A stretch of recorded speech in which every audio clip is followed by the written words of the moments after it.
Good morning, everybody. It's Spiritual Sunday. Welcome to Talks with DK. Today, we're going to talk about life and death and life again.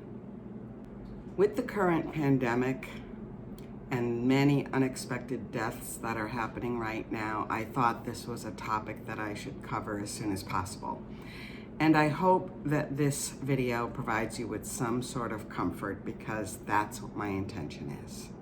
Some religions teach us that when we die, we go to heaven or hell. Atheists who don't believe in God or anything outside of ourselves believe that this life that we're in is all there is. But both of these perspectives are a limited view of what really happens when we die. But where we reside after we die is not as simple as heaven or hell. Remember in one of my previous videos, I mentioned that we're all on a spiritual spiral? We are all on this evolutionary spiral, whether we're consciously aware of it or not. In most cases, those that are consciously aware of this spiral are currently working on it in this life. But by the same token, there are human beings that are not consciously aware of this spiritual spiral, but they are intuitively or consciously working on growing and changing and evolving as a human being. They are on the same path as the others who are consciously aware of it, whether they know it or not. So, where we go after we die depends on where we are on that spiritual spiral. Our current bodies may have lived on Earth just one time, but our souls have probably been here many, many times, occupying different bodies. Have you ever met someone or spoke to someone who referenced another individual, especially a child, as an old soul? Some souls have been back and forth between the other side and Earth so many times they are considered an old soul. Yes, I'm getting to my point. We do reincarnate. That's what we do in order to climb up that spiritual spiral. But we don't have to reincarnate to climb that spiritual spiral. We can also work towards our spiritual evolution on the other side as well. I referenced this concept in a previous video when I spoke of Dharma making the choice to not return to Earth to work on his spiritual evolution. And if you're not sure what I'm talking about, you can go back and watch episode 3. Dharma taught his students that depending on what we experienced here on Earth, sometimes there is a resting period where we're not active here on Earth and we're also not active on the other side. However, when we come out of that resting period, we get to decide whether we want to reincarnate or continue our journey on the other side. It's just like choosing whether or not we want to go to college. Even those that don't go to college build skills and knowledge for where they want to go. But college is a bigger challenge. So is coming to Earth to evolve. Why is that? Because Earth is the hardest place to learn. The energy here is much denser than it is in other dimensions. And when we die, we may move into the next dimension. Note, I said above, like heaven. Or we may reside in a dimension that's not that pleasant.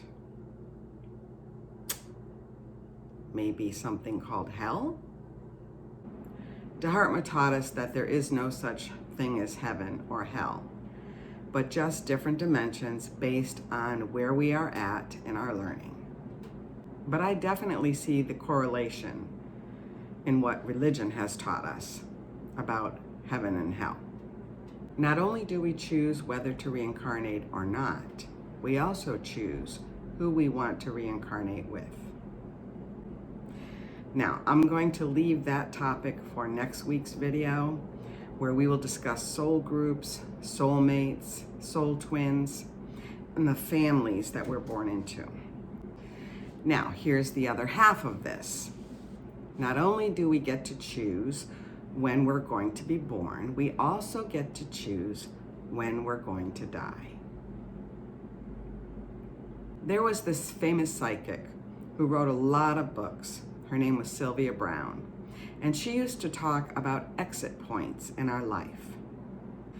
We would choose one of those exit points to depart, depending on what was going on in our lives and the path that we chose. This parallels what Dharma taught his students, that we have probable realities in life, and depending on the directions we take or the choices we make, the outcomes can be very different. We are also going to talk more about probable realities in my next video.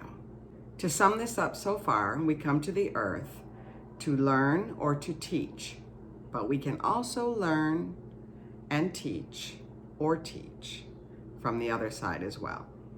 There is another reason that we do come here, and that's to work off karma that we may have created in a previous life. We will also talk about karma in next week's video, how it really works and how we can benefit from knowing how it really works. Oh, and one more thing, suicide. Choosing suicide is a choice. We all have free will to make that choice. We've heard that before, right? Free will? But if we make that choice and choose not to work out what we came here to work out, the end result is we have to come back and do it again until we get it right.